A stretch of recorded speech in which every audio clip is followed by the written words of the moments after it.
In 1947, the world was still grappling with the aftermath of the Second World War. The smoke of battle had finally cleared, but the peace that followed was far from certain. The global stage was set for a new kind of conflict, one that would dominate the world for decades. The United States, fresh from its victory, stood as the leader of the free world. But across the ocean, a new adversary was emerging. The Soviet Union, once an ally in the fight against the Axis powers, was now seen as a formidable threat. And so, the Cold War began. The Cold War wasn't like traditional wars of the past. No grand battles or direct military confrontations took place between the United States and the Soviet Union. Instead, the world found itself on the edge of a tense, ideological standoff. Both superpowers, though on the same side in the fight against fascism, were now locked in a battle for global dominance, each determined to shape the world in their own image. For the United States, the post-war vision was one of democracy, capitalism, and the idea of individual freedom. The U.S. saw itself as the beacon of hope, guiding the world toward prosperity through free markets, democratic elections, and the spread of Western values. But across the ocean, the Soviet Union had a different vision altogether. Under Joseph Stalin and later Nikita Khrushchev, the Soviet Union sought to spread communism, a system that rejected capitalism and the idea of individual wealth. Instead, it aimed for a centrally controlled economy, where the state would dictate all aspects of life. The stark contrast between these two ideologies fueled the Cold War. The U.S. feared the spread of communism, seeing it as a threat to democracy and global stability. In turn, the Soviet Union feared the encroachment of Western capitalism, which it viewed as a tool of exploitation. What followed was a global game of power, influence, and espionage, where the stakes were higher than ever. The Cold War wasn't fought on battlefields, but it was just as intense. Both the U.S. and the Soviet Union engaged in proxy wars, fighting through local conflicts rather than directly confronting one another. Korea, Vietnam, and Afghanistan became battlegrounds for influence, with both sides backing opposing factions in these distant wars. The goal was simple: to expand each side's influence while weakening the others. But the Cold War was not just a war of ideologies, it was a war of fear. In Washington, there was growing anxiety that communism would spread across the globe like wildfire. The U.S. feared that the success of one communist revolution could inspire others, toppling governments and spreading instability. Across the ocean in Moscow, Stalin and later Khrushchev saw the rise of Western ideals as a direct threat to the Soviet Union's way of life. The U.S. supported democratic movements and market economies, while the Soviet Union sought to expand communism and control over Eastern Europe and beyond. The stakes were raised even higher when both sides developed nuclear weapons. The specter of nuclear war hung over the Cold War like a dark cloud. If the two superpowers ever collided directly, the consequences would be unimaginable. Nuclear weapons were not just a deterrent. They were a constant reminder that one wrong move could plunge the world into the unthinkable.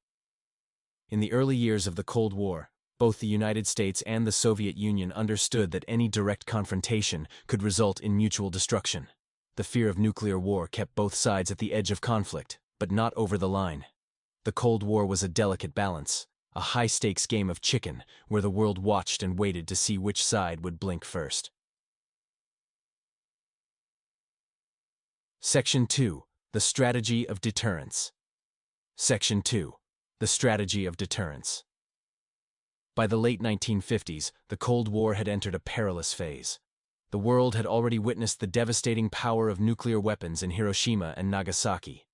But now, the two primary superpowers, the United States and the Soviet Union, had nuclear arsenals so vast that they could destroy the world many times over. A new, terrifying question emerged. How could these two nations, each with the power to obliterate the other, coexist without bringing humanity to the brink of total annihilation? This is where the concept of deterrence came into play. It was a concept that was as simple as it was chilling. If both the U.S. and the Soviet Union had enough nuclear weapons to wipe each other out, neither side would dare to start a war. The fear of mutual destruction became a powerful tool for maintaining a fragile peace. This was known as the doctrine of mutually assured destruction, or MAD. Under MAD, Both sides knew that an attack from one would be met with an equally devastating retaliation. The balance was clear. If one superpower launched a nuclear strike, the other would strike back with such overwhelming force that it would lead to the destruction of both nations. It was, in essence, a game of who dares first. The Cold War had become a standoff, an uneasy peace, maintained not by diplomacy or alliances, but by the sheer threat of annihilation. The destruction of one meant the destruction of all, and this terrifying fact made both sides hesitant to cross the line. But while MAD helped to prevent direct conflict, it didn't eliminate the underlying tensions between the two superpowers. Instead, it shifted the nature of the Cold War. The arms race became more intense. The US and the Soviet Union didn't just compete to build more nuclear weapons. They also engaged in a race for supremacy in space and technology. Both nations sought to build the most advanced missile systems, the fastest aircraft, and the most powerful warheads. The competition wasn't just about military might, it was about showing the world who was in control. But the Cold War wasn't just fought through weaponry. It was also fought through influence. The US and the Soviet Union both sought to spread their ideologies to smaller nations, often through covert means. The world became a chessboard, with both superpowers using their influence to win over countries in Africa, Asia, and Latin America. Proxy wars, battles fought by third-party nations, became the stage for these larger powers to extend their reach without risking direct confrontation. The US intervened in places like Korea and Vietnam, while the Soviet Union backed communist movements in regions like Cuba and Afghanistan. At the same time, espionage became a key weapon in this cold conflict.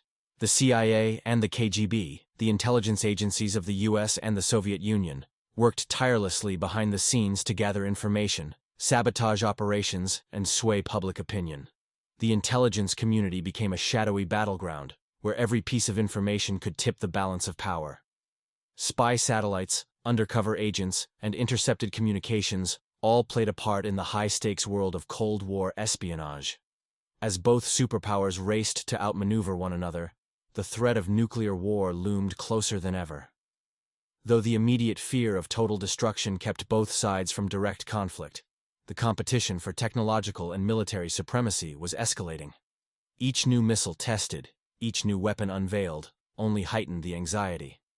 The Cold War, though marked by a strange sort of peace, was an era defined by a constant undercurrent of fear, with the specter of nuclear disaster hanging over every move. As the Cold War intensified, it became increasingly clear that a direct confrontation between the superpowers could be catastrophic.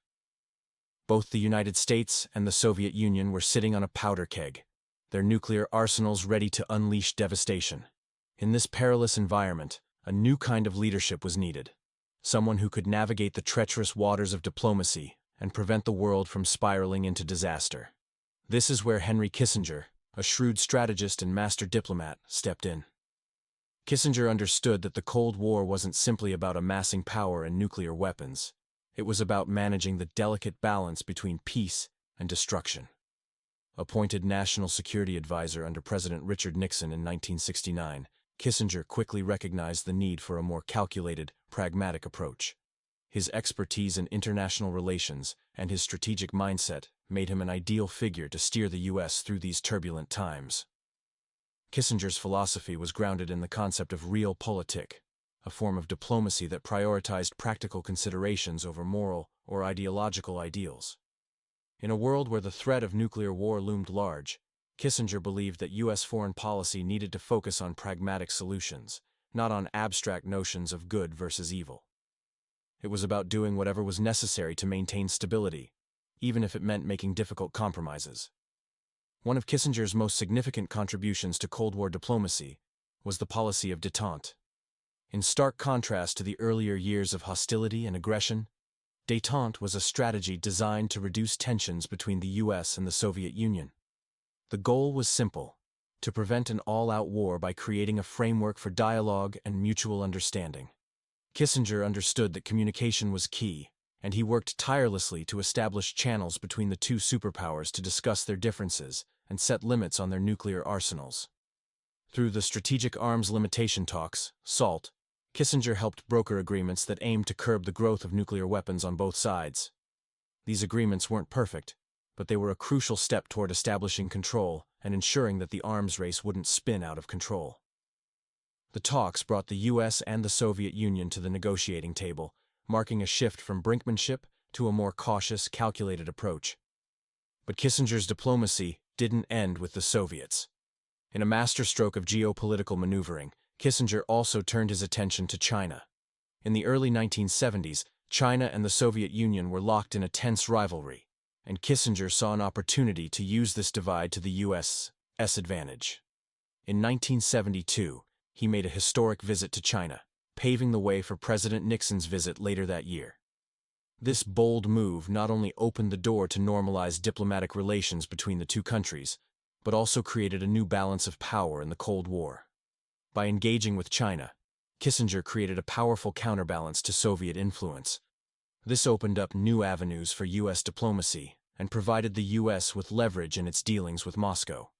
It was a masterstroke in Cold War strategy, one that would shape global politics for decades to come. Kissinger's ability to negotiate and maneuver behind the scenes was instrumental in easing the tensions between the U.S. and the Soviet Union.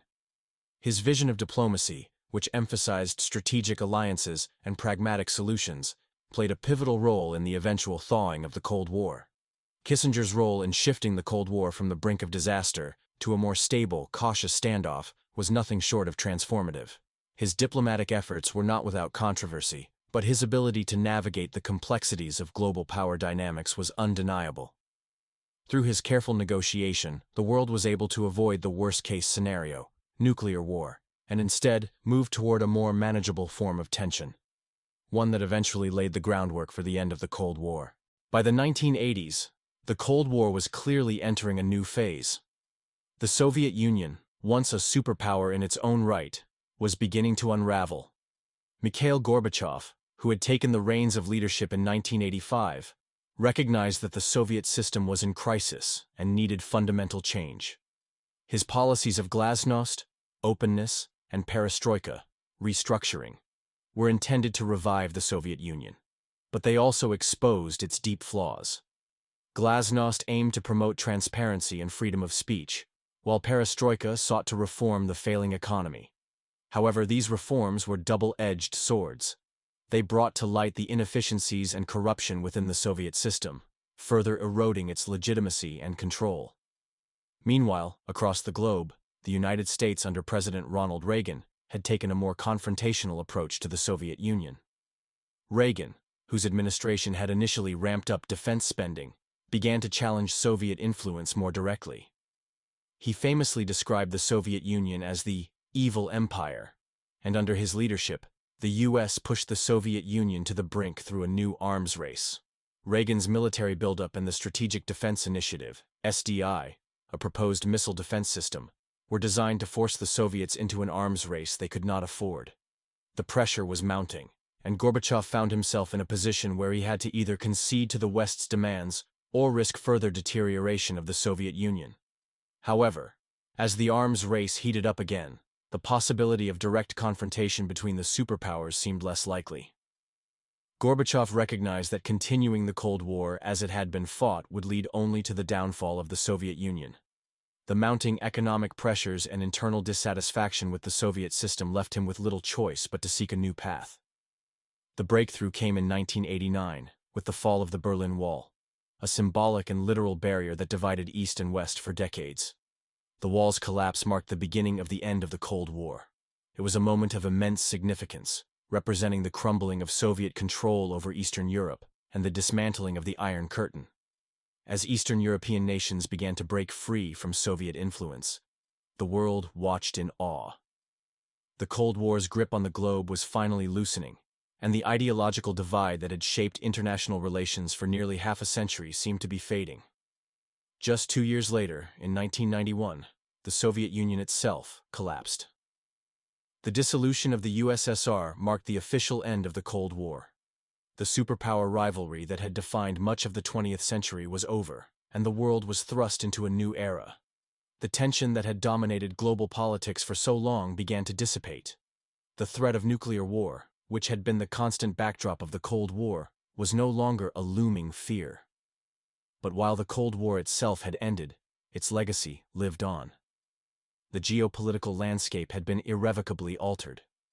The United States emerged as the undisputed global superpower, and Russia, the Soviet Union's successor state, was left grappling with its own identity in the post-Soviet world.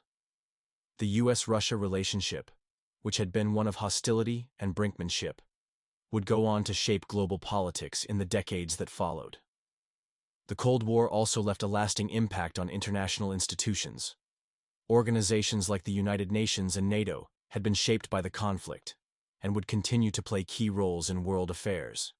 NATO, for instance, which had been established as a counterbalance to Soviet power, expanded to include former Soviet satellite states in Eastern Europe, further redefining the post-Cold War order.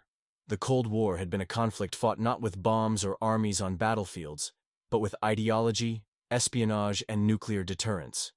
It had been one of the most dangerous and complex periods in modern history, with the world constantly teetering on the edge of disaster. The lessons of that era, of deterrence, diplomacy, and the delicate balance of power, continue to shape global politics today. As the world faces new challenges and geopolitical shifts, the echoes of the Cold War remain, reminding us of the high stakes of international relations and the enduring importance of diplomacy in preventing conflict.